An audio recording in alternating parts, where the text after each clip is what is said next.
अब second issue एक बहुत इंटरेस्टिंग इशू है जिसको कहते हैं under determination. Under determination of theory by observation. ये थोड़ा लंबा टर्म है, मगर जिस तरह इंशाल्लाह मैं इसको एक्सप्लेन करूंगा तो आपको नजर आएगा कि ये बिल्कुल कोई कॉम्प्लिकेटेड चीज नहीं है, बड़ी सिंपल चीज है। ऑल्दो फिलोसोफर्स का ये हैबिट है कि वो सिंपल चीजों को ज्यादा कॉम्प्लेक्स करते हैं।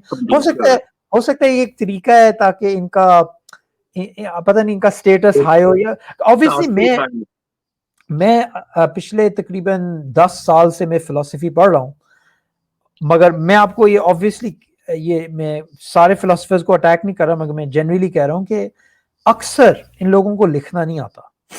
ये लोग इतनी मैंने इनकी कभी कभार मैंने इनकी चीजें पढ़ी हैं और मैंने समराइज किया, फिर मैंने सोचा कि यार मैं इसको बेहतर अंदाज से सिखा सकता हूँ लोगों को, क्योंकि लेकिन उनका मकसद सिखाना होता नहीं अक्सर।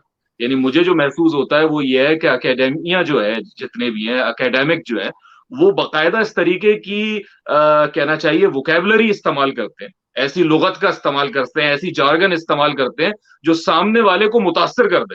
यानी उसको इतने हैवी वर्ड्स दिए जाए कि वो बेचारा आर्ग्यूमेंट तो बाद में सोचे कि कह क्या रहा है, वो उसी से जो है ना बैठ जाए कि यार ये बड़ा पढ़ा लिखा आदमी मालूम होता है। मुझे तो बात ही समझने में जो है ना मुश्किल है। अब आपको इसी एग्जाम्पल के अंदर नजर आएगा, इसी एग्जाम्पल के अंदर नजर आएगा। अब मैंने इस प्रॉब्लम को क्या कहा, मैं लेबल किया under determination of theory by observation. ठीक है, इसका ये टाइटल है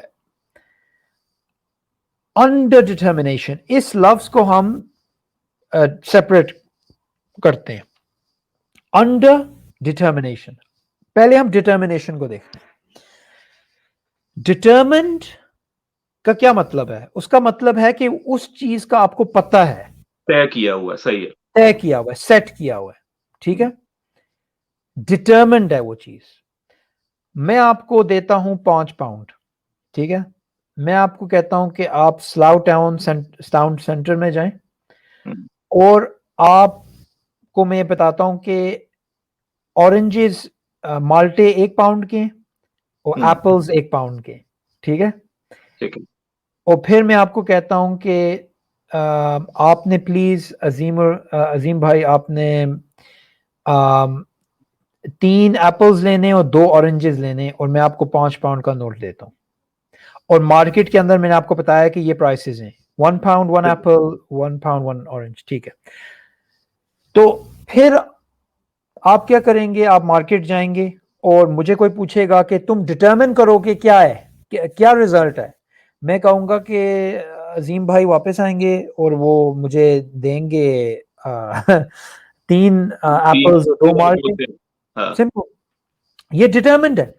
अंडर डिटर्मिनेशन क्या है? अंडर डिटर्मिनेशन है कि मैं आपको और मैं तकरीबन 100 लोगों को मैं टाउन सेंटर भेजता हूं। मैं उनको कहता हूं कि एक माल्टा 1 पाउंड का है, एक सेब 1 पाउंड का है। आप सारों को मैं 5 पाउंड दे रहा हूं, 5 पाउंड। और फिर मैं कहता हूं कि ये 5 पाउंड सारे खर्च करने, ठीक है, और तुम लोगों ने एप्पल्स और ऑरेंजेस लेने। ठीक है, ये मेरे इंस्ट्रक्शंस हैं। पहले मैंने इंस्ट्रक्शन क्या दिए थे आपको कि मैंने जो 2 एप्पल्स चाहिए और 3 ऑरेंजेस चाहिए, ये कुछ नंबर भी स्पेसिफिक थे। हाँ, इस दफा मैंने आपको कहा है, सारों को कहा है सारे पैसे खर्च करने। ठीक है, सारे पैसे खर्च करने, और इसकी 1 पाउंड का 1 एप्पल है और 1 पाउंड का 1 एप्पल है और 1 पाउंड का 1 ऑरेंज है। अगर मैं 100 लोगों को भेजता हूं आगे, ठीक है, उनमें से एक बंदा वापस आएगा, वो 1 माल्टा लेके आएगा, 4 सेब। एक और बंदा आएगा, वो 2 माल्टे लेके आएगा, 3 सेब। एक और बंदा आएगा, हो सकता है वो 4 एप्पल्स लेगा, 1 सेब। यानी कितने रिजल्ट आएंगे वापस? बहुत सारे आ जाएंगे, बहुत सारे आ जाएंगे। तो अब क्या हो गया है? Under determination. जो फैक्ट्स हैं, ये फैक्ट्स हैं। आपने 5 पाउंड स्पेंड करने, एप्पल्स 1 पाउंड है, सेब 1 पाउंड है, और आपने दोनों वापस लेके आने हैं मार्केट से।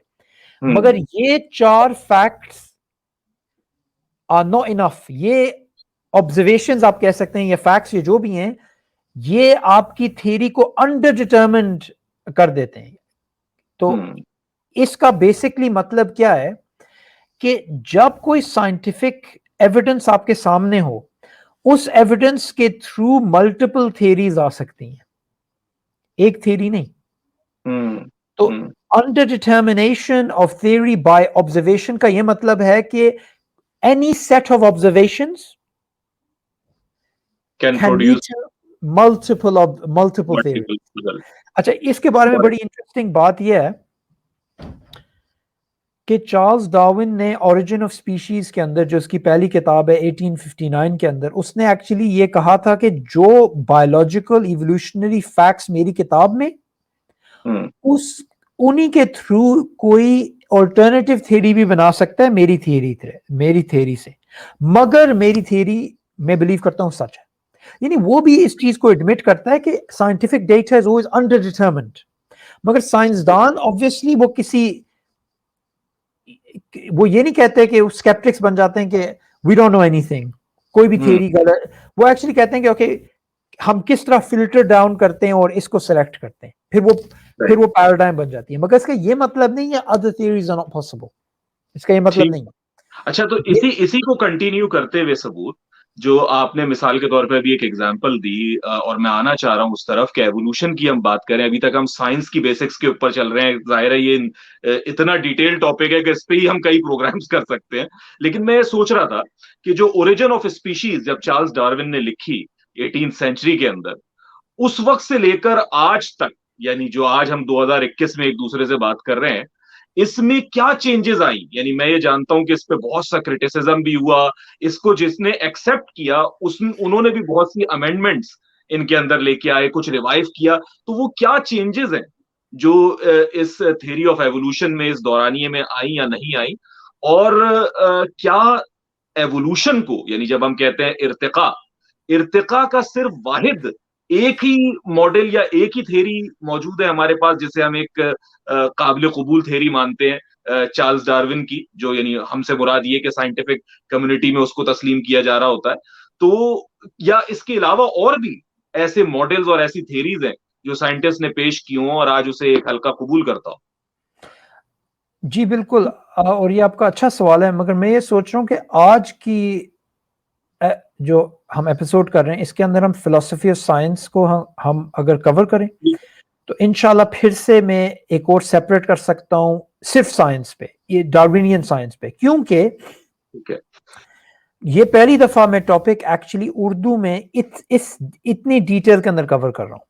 इससे पहले जो है मुझे चांस नहीं मिला कि मैं एक्चुअली इसको इतने डिटेल के अंदर एक्सप्लेन करूं। मुझे लगता है कि ऑब्वियसली हमारे पास तकरीबन घंटा है और 15 मिनट रह गए, तो मैं अगर फिलोसफी ऑफ साइंस को कंप्लीट करूं, फिर हम एक और एपिसोड करते हैं, उसके अंदर हम बस मेरी गुजारिश तुमसे यही है भाई, सबूर भाई, कि आप मुझे वक्त दें इसमें। मैं कितनी मसरूफियात है। नहीं, वो हो जाएगा इंशाल्लाह वो हो जाएगा।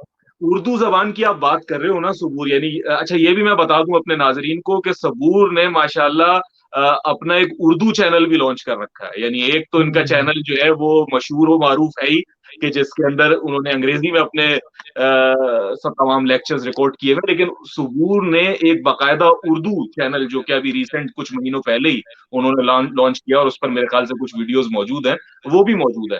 तो मुझे ऐसा लगता है सबूर के हमें इसे उर्दू में बड़ी तफसील से गुफ्तगू करने की जरूरत है। मुझे भी यही लगता है अजीम भाई, मुझे भी यही लगता है, क्योंकि अभी हम जिस तरह शो से पहले हम डिस्कस कर रहे थे जी, तो ऑब्वियसली मैंने आपको कहा था कि हम 3 टॉपिक्स को कवर कर सकते हैं, तो मैं सोच रहा हूँ कि एक्चुअली हम 1 टॉपिक एट अ टाइम करें, ये बेहतर है।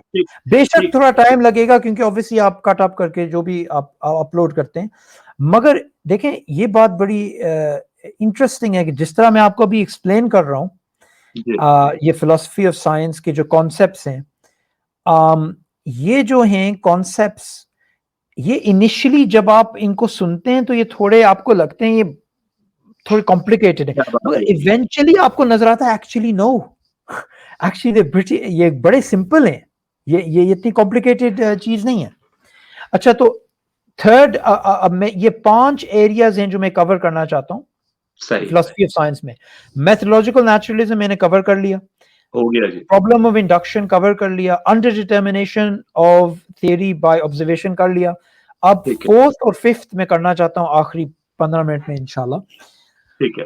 फोर्थ है theory ladeness।